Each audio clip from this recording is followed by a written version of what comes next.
మా అక్కగారైన sister Mary gold గారు దేవుని వాక్యం అందించబోతూ ఉన్నారు. వీరు 3 సంవత్సరాల ఉపవాసం ఉండి ప్రార్థన చేయడం ద్వారా పరిశుద్ధాత్మతో నింపబడిన వారై ఆత్మ సంబంధమైన వరములు కలిగి ప్రభువుతో మాట్లాడుతూ దర్శనాల ద్వారా కళల ద్వారా ప్రభు సన్నిధిలో గడుపుతూ అనేక మందిని ఆత్మీయంగా సిద్ధపరుస్తూ బలపరుస్తూ ఉన్నారు. వీరు ప్రార్థన చేసి దర్శనాలను కలభావాలను తెలుసుకొని అనేక మందికి తెలియచెప్పి అనేక మంది పట్ల దేవుని యొక్క చిత్తం ఏ విధంగా ఉందో ప్రార్థన ద్వారా వారు తెలుసుకొని అనేక మందితో పంచుకుంటూ అనేక మందిని బలపరుస్తూ దేవుని సన్నిధిలో బహుబలంగా వాడబడుతున్న దైవజనులు. వీరి వాక్యాన్ని ఇప్పుడు విందాం. ప్రభు మనల్ని ప్రేమించి ఎన్నో విషయాలు మనకి వినిపింపజేస్తూ ఉన్నారు. ఆ ఆత్మను అనుసరించి, ఆ వాక్యాన్ని అనుసరించి మనము నడుచుకున్నట్లయితే ఆత్మీయంగా చాలా ఉన్నతంగా ఉండగలుగుతాం. ఆత్మీయంగా ఉండడానికి సాధ్యమవుతుంది. ఆత్మీయంగా అసలు ఎందుకు ఉండాలి? ఆత్మను ఎందుకు అనుసరించాలి? పరలోక రాజ్యం చేరడానికి. ఈ లోకంలో అవసరమైనవన్నీ ఈ లోకంలో మనకి కలుగుతాయి, కానీ పరలోక రాజ్యంలో ప్రవేశించాలి అంటే ఆత్మానుసారంగా నడవాల్సిందే. ఆత్మను అనుసరించి నడవాలి. వాక్య భాగాల్లో నుండి ఎన్నో విషయాలు మనం వింటున్నాం. బాప్తిస్మం ఇచ్చు యోహాన్ అంటున్నాడు, నేను మీకు నీళ్ళలో బాప్తిస్మం ఇచ్చుచున్నాను, కానీ నా వెనుక వచ్చేవాడు నాకంటే శక్తిమంతుడు, ఆయన పరిశుద్ధాత్మలోను అగ్నిలోను మీకు బాప్తిస్మం ఇస్తాడు. పరిశుద్ధాత్మతో అగ్నితో బాప్తిస్మం ఇస్తాడు. పరిశుద్ధాత్మ యేసయ్య ఈ లోకంలోనికి వచ్చినప్పుడు ఆయన అన్నాడు, నేను వెళ్ళుట మీకు ప్రయోజనకరం, ఎందుకంటే ఆదరణకర్త మీ యొద్దకు వస్తాడు. దగ్గరకు తీసుకొని ఆదరించడం యేసయ్యకి వల్లగట్ల, ఎందుకంటే శరీరధారిగా వచ్చాడు కాబట్టి. ఆదరించడం అంటే దూరంగా కూర్చోబెట్టి పర్లేదులే బాగుండు అని చెప్తే సరిపోదు. దగ్గరకు తీసుకోవాలా, ఒళ్ళో పడుకోబెట్టుకోవాలి, తల మీద చెయ్యాలి. పర్లేదులేమ్మా, పర్లేదులేయ్యా, నేనున్నాను, నువ్వు భయపడాల్సిన అవసరం లేదు అని తల నిమురుతూ ఉండాలి. అలాంటి అనుభవము కావాలి. ఆ అనుభవము కావాలి అంటే యేసయ్యకి వల్లగట్ల. అందుకని ఆయన ఏమంటున్నాడు, ఆయన పెట్టడమే ఏం పేరు పెట్టాడంటే ఆదరణకర్త. ఆదరణకర్త మీ యొద్దకు వస్తాడు. ఆ ఆదరణకర్త అయిన ఆత్మ, సత్యస్వరూపి అయిన ఆత్మ వచ్చినప్పుడు మిమ్మల్ని సర్వసత్యములోనికి నడిపిస్తాడు. సత్యస్వరూపి అయిన ఆత్మ సర్వసత్యంలోకి నడిపించాలి. సర్వసత్యం. ఆ ఆత్మ మనలను సర్వసత్యములోనికి నడిపిస్తే మనము దేవునిలో స్థిరంగా ఉంటాము. సర్వసత్యములోనికి వచ్చిన ప్రతి ఒక్కళ్ళు దేవునిలో స్థిరపడతారు, ఆత్మలో స్థిరపడతారు. అలాంటి ఆత్మ నడిపింపు లేకపోతే పరిశుద్ధాత్మకు లోబడ్డం అనేది సాధ్యం కాదు. పరిశుద్ధాత్మకు లోబడ్డం ఎలా సాధ్యమవుతుంది? మనము వాక్యాన్ని చాలా జాగ్రత్తగా వినాలి. చాలా జాగ్రత్తగా విన్నప్పుడే మనకు అర్థమవుతుంది. ఏమని వ్రాయబడుతుంది వాక్యంలో? మనము ఎప్పుడైతే మారు మనసు పొందుతామో ఆ రోజు నీళ్ళల్లో బాప్తిస్మము పొందిన తర్వాత పరిశుద్ధాత్మ మన మీదకి వచ్చేస్తుంది. శిష్యుల మీదకి వచ్చింది ఆత్మ. ఎప్పుడు? యేసయ్య మరలా పరలోకానికి వెళ్ళిపోయి ఆయన పంపించినప్పుడు వచ్చింది ఆత్మ. కానీ ఇప్పుడు అలా కాదు. ఎప్పుడైతే మనము మారు మనసు పొందుతామో, ఎప్పుడైతే నీటి బాప్తిస్మాన్ని పొందుతామో, ఎప్పుడైతే దేవునికి లోబడతామో అప్పుడే పరిశుద్ధాత్మ మన మీదకి వచ్చేస్తుంది. పరిశుద్ధాత్మ మన మీదకి వస్తుంది. ఆ పరిశుద్ధాత్మ మనల్ని నడిపిస్తూ ఉంటుంది. ఆత్మ మనల్ని నడిపిస్తూ ఉంటుంది. ప్రారంభంలో వాళ్ళు ఎదురు చూశారు పరిశుద్ధాత్మ కోసం. యెరూషలేము నుండి వెళ్ళక తండ్రి వాగ్దానము చేసిన ఆత్మ మీ మీదికి వచ్చు వరకు ఇక్కడనే ఉండండి అన్నాడు ప్రభు. ఇక్కడనే ఉండండి. వాగ్దానము చేయబడిన ఆత్మ వచ్చేదాకా అక్కడనే ఉన్నారు. ఆ తరువాత అందరి మీద ఎదురు చూడాల్సిన అవసరం లేకుండా పరిశుద్ధాత్మ వచ్చేస్తుంది. ఇంకా ఎదురు చూడాలనా? వచ్చేసింది కదా. లోకములోనికి పరిశుద్ధాత్మ వచ్చేసింది. ఇప్పుడు ఎదురు చూడాల్సిన అవసరం ఏమీ లేదు. మారు మనసు పొందిన ప్రతి ఒక్కళ్ళ మీదకి ఆత్మ వచ్చింది. ఆత్మ ఉంటూ ఉంది. ఆత్మ వాళ్ళ మీద సంచారం చేస్తుంది. వాళ్ళ హృదయాలను కదిలిస్తూ ఉంది. వాళ్ళతో మాట్లాడుతూ ఉంది. అందరూ వింటున్నారా? ఆత్మ చెప్పే మాట చెవిగలవాడు వినుగా కంటే అందరికీ ఆ మాట వినబడుతుందా? ఎప్పుడైనా పరిశుద్ధాత్మ మాట విన్నావా నువ్వు? ఆ స్వరం ఎలా ఉంటుందో నీకు తెలుసా? ఆత్మ నిన్ను హెచ్చరిక చేసే విషయం నీకు తెలుసా? చేస్తుంది.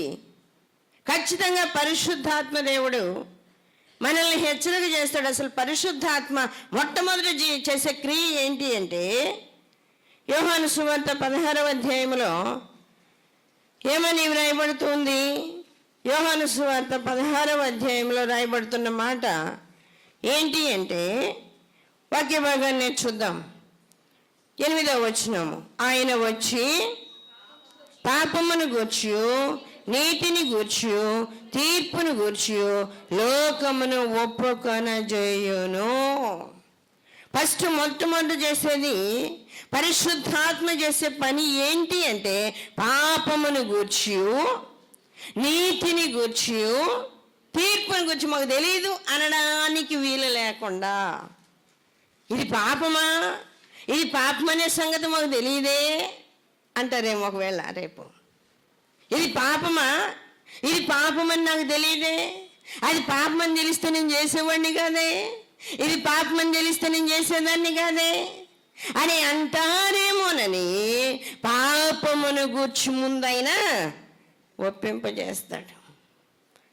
నీ నీతి ఎలా ఉందా, నీ నీతి ఎలా ఉంటుందా ప్రభువా అని అనకుండా ఆ నీతిని గూర్చి ఆయన ఒప్పింపజేస్తాడు. పాపమును గూర్చి, నీతిని గూర్చి ఆ ఆత్మ మాట వినకపోతే ఏం తీర్పు వస్తుందో ఆ తీర్పుని గూర్చియో. ఇది చాలా జాగ్రత్తగా ఒక ఆత్మ గురించిన ఈ వాక్యాలు వింటున్నప్పుడు, ఆ వాక్యాలు చదువుతూ ఉన్నప్పుడు శరీరం వణికిపోతూ ఉంటుంది, లోపల షివరింగ్ వచ్చేస్తుంది. అంటే అలాంటి వణుకు, భయము లోపల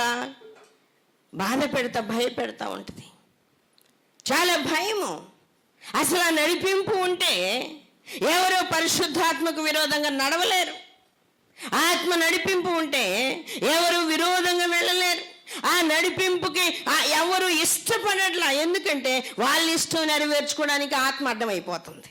వాళ్ళ ఇష్టము నెరవేర్చుకోవడానికి వాళ్ళకి కొన్ని ఇష్టాలు ఉంటాయి. ఆ ఇష్టాలు నెరవేర్చుకోవడానికి పరిశుద్ధాత్మ నడిపింపులో ఉండాలంటే కష్టం. ఎందుకంటే మన ఇష్టం నెరవేర్చుకోలేము. ఆత్మ గద్దింపునకు లోబడితే, ఆత్మ మాట మనం వినగలిగితే, ఆత్మానుసారంగా నడవగలిగితే మన ఇష్టము నెరవేరడం అనేది సాధ్యం కాదు. వాక్య భాగాల్లో మనం చూస్తున్నాం. అపోస్తల కార్యాల 5వ అధ్యాయంలో అననీయ సప్పీరాలందరూ కూడా, వాళ్ళిద్దరూ కూడా ఏకీభవించి పరిశుద్ధాత్మను మోసపుచ్చాలని ప్రయత్నం చేశారంట. పరిశుద్ధాత్మ మోసపోయిద్దా? మనుషులు మోసపోయేది మనుషులు. పరిశుద్ధాత్మ మోసపోవడం అనేది ఉండదు. మోసపుచ్చాలి అని చూస్తే వాళ్ళకే భయంకర పరిస్థితులు ఎదురవుతాయి. వాక్య భాగంలో మనం చూస్తూ ఉన్నాం. అపోస్తల కార్యాలు 4వ అధ్యాయము 32వ వచనం ముందు చూద్దాం. విశ్వసించిన వారందరూ ఏక హృదయమును ఏకాత్మ గలవారు అయ్యుండిరి. ఎవడనో తనకు కలిగిన వాటిలో ఏది తనదని అనుకొనలేదు. వారికి కలిగినదంతయు వారికి సమిష్టిగా ఉండెను. ఇదియుగాక అపోస్తలులు బహుబలముగా ప్రభు అయిన యేసు దైవ కృప అందరి యందు అధికముగా ఉండెను. వాళ్ళకు నిర్ణయం చేశారు. అందరికీ ఇష్టమైంది అది. చాలామంది మీటింగ్స్ పెట్టినప్పుడు ఏమంటారంటే అందరూ ఇంతంత కానుక వేయండి అని. అందరూ ఇంతంత కానుకలు ఇవ్వండి, ఇదిగో మీరు ఈ పనులు చేయండి, మీరు ఇలా ఉండండి అలా ఉండండి అంటే అది ఇష్టమైతే చేయగలుగుతారు, ఇష్టం లేకపోతే చేయలేరు. అపోస్తలులు కూడా ఏకాత్మ ఏక హృదయం గలవారయ్యుండి ఒక నిర్ణయం చేశారంట. ఏకాత్మ ఏక హృదయం గలవారయ్యుండి వాళ్ళు ఒక నిర్ణయం చేశారు. ఏమని చేశారు? మనం అందరము కలిగి ఉన్నది ఒక చోట వేసేసి అది ఎవరికి ఎక్కడగా ఉందో వాళ్ళు పంచుకుందాం. ఒకళ్ళు ఎక్కువ కాదు, ఒకళ్ళు తక్కువ కాదు. ఇజ్రాయెల్ దేశంలో కిబూట్స్ అని ఉంటాయి. అక్కడ వాళ్ళు ఎవరు ఎలా సంపాదించినా ఒక చోట జమ అయిపోద్ది. ఎవరు ఎలా సంపాదించినా, పొలం పని చేసేవాళ్ళు చేయొచ్చు, ఉద్యోగాలు చేసేవాళ్ళు చేయొచ్చు, డాక్టర్ జాబ్ చేయొచ్చు, ఇంజనీర్ జాబ్ చేస్తూ ఉండొచ్చు. ఎవరు ఎలా సంపాదించినా, ఆఫీసర్స్ అయినా పని చేసే వాళ్ళైనా ఎవరైనా అందరూ సంపాదించింది ఒక చోట జమ చేసి ఎవరికి ఏ ఎక్కర ఉందో ఆ ఎక్కర తీర్చుకుంటారు. ఈరోజు కూడా జరుగుతుంది. కిబూట్స్ అంటే మనం వినే ఉంటాం ఇజ్రాయెల్ దేశంలో. అక్కడ అన్ని పశువుల పరిశ్రమలు, పొలాలు, పంటలు. అక్కడ ఉండే వాళ్ళందరూ సొంత డబ్బు అనేది సొంతగా ఉంచుకోవడం అనేది ఉండదు వాళ్ళకి. ఏ రూపాయి వచ్చినా అందరిది, అది అందరిది. చిన్న పని చేసేవాడిని తృణీకరించడానికి లేదు, పెద్ద పని చేసేవాడిని గొప్ప అనడానికి కూడా అవకాశం లేదు. అందరూ కలిసి పని చేస్తారు. అందరూ వచ్చిందంతా కూడా సమిష్టిగా ఒక చోట వేసి పంచుకుంటారు. అంటే అక్కడ ఉన్న వాళ్ళకి ఒకళ్ళు మెయింటైన్ చేస్తారు, వాళ్ళు న్యాయంగా చేస్తారన్నమాట. అన్నిటినీ ఎవరికి ఏ అవసరం ఉంది, ఏం తీర్చాలి అని ఇలాంటి నిర్ణయమే ఆ రోజుల్లో చేశారు. పేతురు, యోహానులు వీళ్ళు ఇలాంటి నిర్ణయాలు చేసి ఏకాత్మ ఏక హృదయం గలవారయ్యుండి పరిశుద్ధాత్మతో నింపబడిన వారయ్యుండి నిర్ణయం చేశారు. అయితే అననీయ సప్పీరాలు ఏం చేశారు? ఆత్మని తృణీకరించారు. ఆత్మని మోసపుచ్చాలనుకున్నారు. వాస్తవంగా వెళ్ళి అననీయ సప్పీరాలు వెళ్ళి పేతురుతోటి, యోహానుతోటి, వాళ్ళతోటి వెళ్ళి చెప్పవచ్చు, అయ్యా ఇదిగో మాకున్న ధనం ఇదే, మాకున్న పొలం ఇదే, దీన్ని నమ్మితే ఈ డబ్బు ఇంతే వస్తుంది, ఇది మొత్తం మీకు ఇస్తే మాకు ఎట్లా అనే ఆలోచన వస్తుందంటే అప్పుడు పేతురు చెప్పేవాడేమో, ఇలాంటి ఆలోచన వచ్చినప్పుడు మీ డబ్బు మీ కాడ ఉంచుకోండిలే, పర్లేదులే అంటే ఇబ్బంది లేకుండా ఉండేది. మీ డబ్బు మీ దగ్గర ఉంచుకోండి, ఏ ఇబ్బంది లేదులే, మీరు అలాంటి బాధపడాల్సిన అవసరం లేదని చెప్తే బాగుండేది. కానీ వాళ్ళు అలా చేయలా. అమ్మిన తర్వాత దాని వేలలో కొంత దాచుకున్నారు. అది కావాలా, ఇది కావాలన్నమాట. డబ్బుకు డబ్బు కావాలా, మళ్ళీ సమాజంలో, సంఘంలో పేరు కావాలా. ఏడ నుంచి వస్తాయి? యథార్థంగా లేకపోతే పేరు ఎక్కడి నుంచి వస్తుంది? యథార్థంగా లేకపోతే గొప్పతనం ఎక్కడి నుంచి వస్తుంది? ఆలోచన చేయాలి. వాక్య భాగాల్లో మనం వింటూ ఉన్నప్పుడు అననీయ సప్పీరాలు ఆ అమ్మిన దానిలో కొంత వేళ దాచుకొని కొంత తీసుకొని వచ్చి అపోస్తలుల పాదాల దగ్గర పెడితే ఆత్మ మాట్లాడుతుంది, ఆత్మ తెలియజేస్తే. ఆ విషయం చాలామందికి తెలియదు. ఆత్మ మాట్లాడుతుందని గ్రహించాలి. ఆత్మ పరిశుద్ధాత్మ అన్నిటిని తెలియజేస్తుందని మనం గ్రహించాలి. ఆత్మ మనకు నేర్పిస్తుంది, నడిపిస్తుంది అనేది మనం గ్రహించాలి. పేతురు, యోహానులు కూర్చొని ఉన్నప్పుడు పరిశుద్ధాత్మ వాళ్ళకి చెప్తుంది, ఈ అననీయ సప్పీరాలు మోసం చేసి పరిశుద్ధాత్మను మోసపుచ్చడానికి కొంత దాచుకొని కొంత తెస్తున్నారు అని చెప్పింది ఆత్మ. చెప్పగానే అననీయ రాగానే పేతురు అడిగాడు, ఇంతకీ అమ్మారా? పొలాన్ని ఇంతకే అమ్మారా అనగానే ఇంతకే అమ్మాము అన్నాడు ఆయన. ఇంతకే అమ్మాము. ఇప్పుడు 5వ అధ్యాయంలో మనం చదువుకుందాం.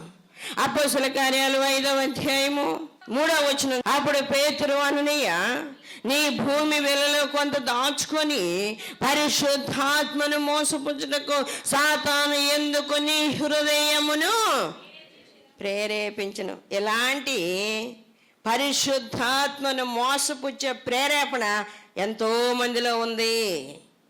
అది మీకు తెలుస్తుందో లేదో నాకు తెలియదు, కానీ గ్రహిస్తున్నారో లేదో నాకు తెలియదు, కానీ చాలా మందిని ఇలాంటి మనసు వెంటాడుతుంది. దేవుడు చూస్తాడా? దేవునికి తెలుసా? నేను ప్రార్థన చేద్దాం అనుకున్నాను, చేయకుండా పడుకున్నా కూడా దేవుడు ఏం చెప్తాడు? ఎవరికి చెప్తాడు? ఆయన ఏమంటాడు?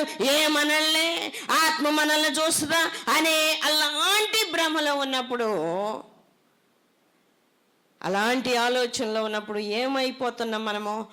ఆత్మను మోసపుచ్చిన వారము అవుతున్నాం. పరిశుద్ధాత్మను మోసపుచ్చిన వారం అవుతున్నాం. ఆత్మను మోసపుచ్చాలి అనుకుంటున్నాం. ఏదైనా చేసినప్పుడు, ఏదైనా ఆత్మకు విరోధంగా నడిచినప్పుడు, ఏదైనా నీ హృదయంలో, నీ గృహంలో ఏదైనా సరే, పిల్లలు చేసే తప్పులు కొంతమంది దాచిపెడతారు పాపం. కొన్ని విషయాలు దాచిపెడతారు. బైబిల్ చదవలేదనే విషయం దాచిపెడతారు. ప్రార్థన చేయడం లేదనే విషయం దాచిపెడతారు. ఆత్మకు తెలియదా? పరిశుద్ధాత్మకు తెలియడం లేదా? ఆ విషయం ఆత్మకు తెలుసు. ప్రభు అన్నిటినీ పరిశీలనగా చూస్తున్నాడు. పేతురు అడుగుతున్నాడు, ఇంతకే అమ్మారా? ఇంతకే అమ్మేమనగానే ఇంకా ఒకవేళ పేతురు, ఆ పెట్టెలో దాచిపెట్టిన ధనమా, ఇక్కడికి వచ్చేసే నీ ఆత్మతో నింపబడిన వాడే చెబితే వచ్చి ఎదురుగా సాక్ష్యం చెప్పేది ఒకవేళ ఆ ధనం కూడా. కానీ చెప్పలే ఆయన. చూస్తున్నాడు. వెంటనే పడి ప్రాణం విడిచాడు. ఆ తర్వాత ఆయన భార్య వచ్చింది, సప్పీరా వచ్చింది. ఆమెను కూడా అడిగాడు, ఇంతకే అమ్మారమ్మా? ఇంతకే అమ్మారా? అవునయ్యా, ఇంతకే. ఏం తెలియటంలా ఆమెకు పాపం. ఆమెకు తెలియటంలా. మా ఆయన ఏం చెప్పాడు నాకు తెలియదే. ఇంతే ఆయన చెప్పాడా? కాకపోతే ఇద్దరం మాట్లాడుకున్నాం కాబట్టి అదే మాట మీద ఉండాలి మేము. ఇదే మాట్లాడుకున్నాం మేము. భార్యాభర్తలముగా గదిలో కూర్చొని మాట్లాడుకుంది ఈ విషయాలు కాబట్టి ఇద్దరము ఏది ఏమైనా సరే ఇదే చెప్పాలనుకున్నాం కాబట్టి ఆయన అదే చెప్పుంటాడు. కాబట్టి నేను కూడా అదే చెప్పాలా? అక్కడేమో అననీయ విషయంలో అననీయ మాట్లాడిన మాటను గురించి పేతురు అంటున్నాడు, పరిశుద్ధాత్మను మోసపుచ్చడానికి సాతాను మీ హృదయమును ఎందుకు ప్రేరేపించింది? సాతాను నీ హృదయాన్ని ఎందుకు ప్రేరేపించింది? పరిశుద్ధాత్మను మోసపుచ్చడానికి. ఆమెతోటి అంటున్నాడు పేతురు.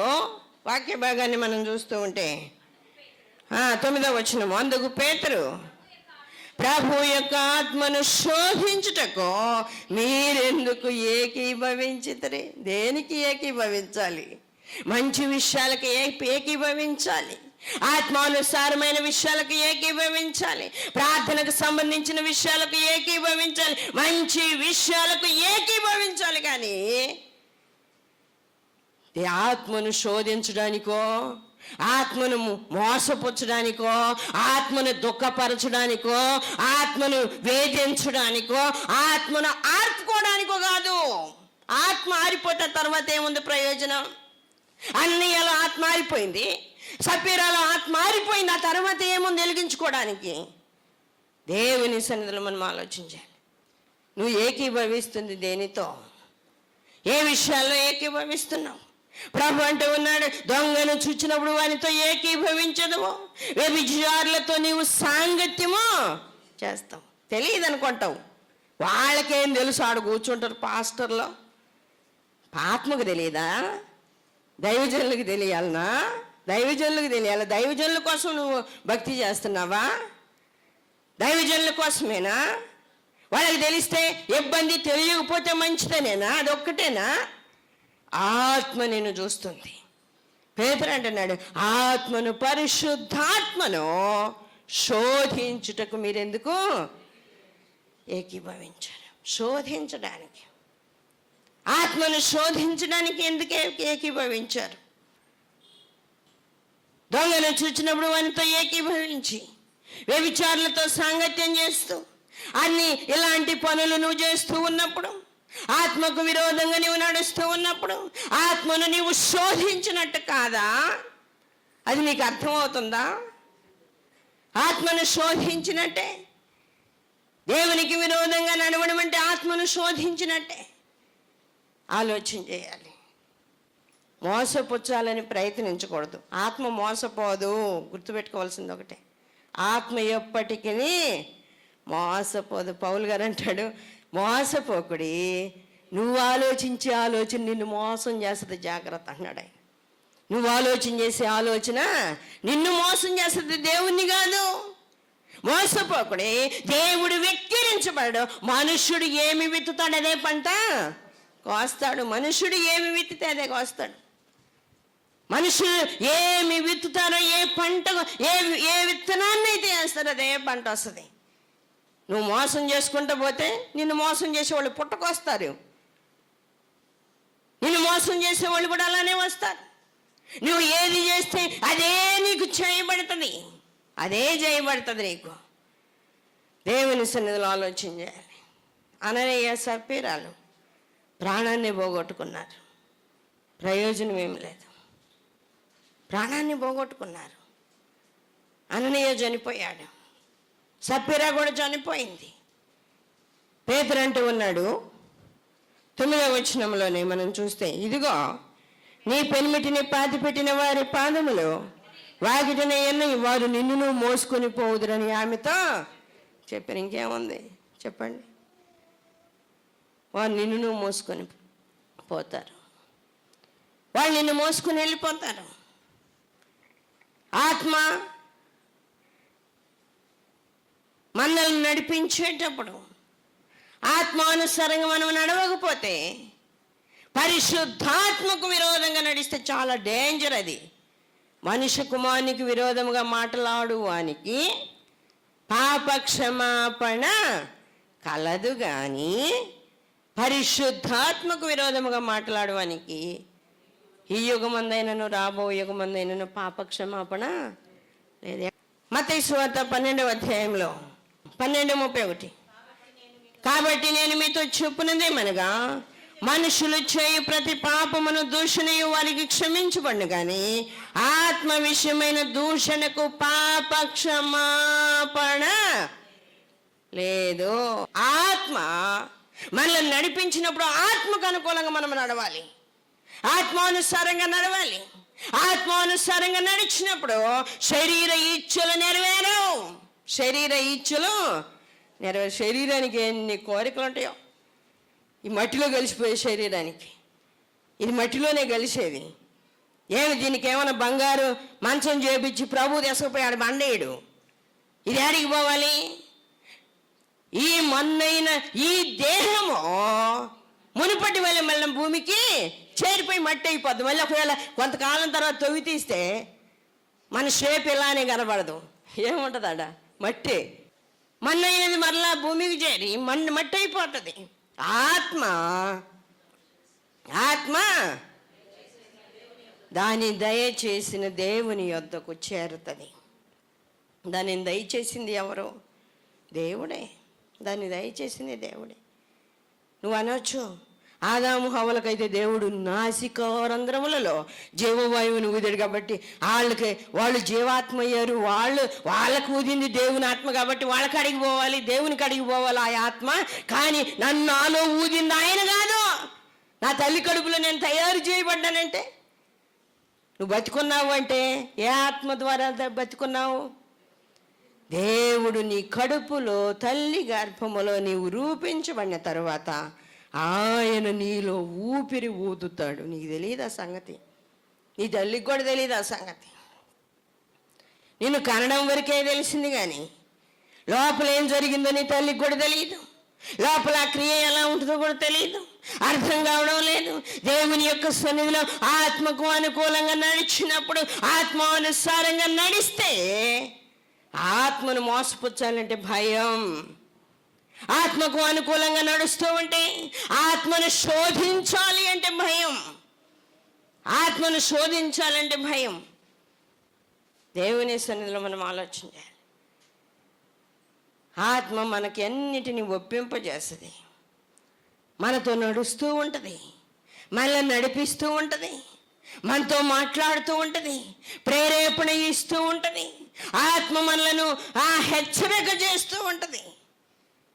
మనం పోయి ప్రార్థన చేయడం నాకు రావటం లేదని ఆత్మకు ఆనుకున్నాం అనుకోండి, సరేలే అని చెప్పి ఆత్మ ఏం చేస్తుంది, మన పక్షంగా మన కొరకు విజ్ఞాపన చేస్తుంది. ఆనుకుంటే మనం పోయి ఆత్మకి ఆనుకుంటే, జరుగు నువ్వు చేసుకొని ప్రార్థన నువ్వు అందావు, ఏం చేస్తుంది, బలహీనంగా ఉంది నాకు బిడ్డ, నా కుమారుడు చాలా బలహీనంగా ఉన్నాడని ఆత్మ మన పక్షంగా విజ్ఞాపన చేస్తుంది. మన పక్షంగా విజ్ఞాపన చేస్తుంది. ఆత్మ ఏం చెప్తే అది వినగలిగితే ఆత్మ మనలను చక్కగా నడిపిస్తుంది, దేవునికి ఇష్టకరంగా జీవించడం నేర్పిస్తుంది. ఆ విధంగా మనం కొనసాగినప్పుడు పరలోక రాజ్యము ఖచ్చితంగా మనము స్వతంత్రించుకుంటాము అని నేను తెలియజేస్తూ ముగిస్తున్నాను. దేవుడి మాటలు దీవించినగా ప్రార్థన చేసుకుందాం. చేయండి, అందరు ప్రార్థన చేయండి. అవును ప్రభా, మీ ఆత్మకు అనుకూలంగా నడవడం నేర్పించు. ఆత్మ ఏం చెప్తుందో అది ముందు గ్రహించుకోవడానికి శక్తిని ప్రభు అని ప్రభు సన్నిధిలో ప్రార్థన చేద్దాం. కృప కలిగిన దేవా, సర్వాధికారి అయిన తండ్రి, మహోన్నతుడా, పరిశుద్ధుడా, పరిశుద్ధుడా, పరిశుద్ధుడా, పరిశుద్ధుడా, మీ పరిశుద్ధ పాదాలకు వందనాలు, స్తోత్రాలు. ఆత్మానుసారంగా నడుచుకోవడం నేర్పించండి నాయన. ఆత్మ ఏది చెప్తే అది వినడానికి కృప దయచేయండి నాయన. అన్ని విషయాల్లో పరీక్షించుకుంటూ జాగ్రత్తగా ఉండడానికి కృప దయచేయండి. అవును ప్రభా, మీ ఆత్మ వచ్చినప్పుడు, సత్యస్వరూపి అయిన ఆత్మ వచ్చినప్పుడు సర్వసత్యంలోనికి నడిపిస్తుందని మీరు చెప్పిన మాటను బట్టి స్తోత్రాలు. అవును ప్రభా, ఆత్మని నాయన అన్ని విధాలుగా మమ్మలను సెట్ చేయడానికి, సిద్ధపరచడానికి మీరు పంపినందుకు స్తోత్రాలు. ఆదరించడానికి, ధైర్యపరచడానికి, మాట్లాడడానికి, ఎత్తుకొని పోవడానికి నాయన, త్రిప్పడానికి, చూపించడానికి, అన్ని విషయాలుగా నాయన మమ్మలను మలచడానికి మీరు చూపిన కృపను బట్టి స్తోత్రాలు. ఆత్మ కలిగిన వారమై అబ్బా తండ్రి అని మొరపెట్టుకోవడానికి ప్రతి బిడ్డ కృప దయచేయండి. ప్రార్థనాత్మతో ఇంకా నింపండి ప్రభా. ఈ చివరి దినాల్లో నమ్మకస్తులుగా ఉండటానికి సాయం చేయండి. అనారోగ్యంతో ఉన్న బిడ్డలను ముట్టండి, నెమ్మది లేని వారికి నెమ్మది దయచేయండి ప్రభా. నైనా దురాత్మల చేత పీడించబడుతున్న వారికి విడుదల దయచేయండి. ఎందుకన్నా తండ్రి, ఆర్థిక ఇబ్బందులు కలిగి ఉండి అల్లాడిపోవచ్చిన బిడ్డలు ఒక్కసారి జ్ఞాపకం చేసుకొని వాళ్ళకి ఆర్థిక ఇబ్బందులన్నీ తొలగించండి. ఉద్యోగాలు లేని వారికి ఉద్యోగాలు ఇవ్వండి. ఇదిగోనైనా జాబ్స్కి కొరకు నైనా చాలామంది ప్రిపేర్ అవుతున్నారు, బిడ్డలకు సహాయం చేయండి నాయన. ఎగ్జామ్స్ రాయడానికి సిద్ధపడుతున్న బిడ్డలకు కూడా కృప దయచేయండి నాయన. మంచి మార్కులు తెచ్చుకునే విధంగా ఆశీర్వదించండి. ప్రతి బిడ్డకు నైనా వాళ్ళ యొక్క అక్కర్లు ఎరిగిన దేవుడవు నీవే. అక్కర్లని మీరే తీర్చి మీ నామానికి మహిమ వచ్చేటట్లుగా మీ బిడ్డలను నిలబెట్టమని, నడిపించమని, బలపరచమని మీకు అప్పగించుకుంటూ యేసయ్య అతి పరిశుద్ధ నామములు అడుగుచున్నాము తండ్రి, ఆమేన్. మరిన్ని వివరముల కొరకు మమ్మలను సంప్రదించవలసిన చిరునామా marigold foundation, holy spirit church, Vishwanathapuram, Podili, Prakasam జిల్లా, పిన్ కోడ్ 523240. మా ఫోన్ నెంబర్స్ 8500084841. మరి ఒక ఫోన్ నెంబర్ 8500084841.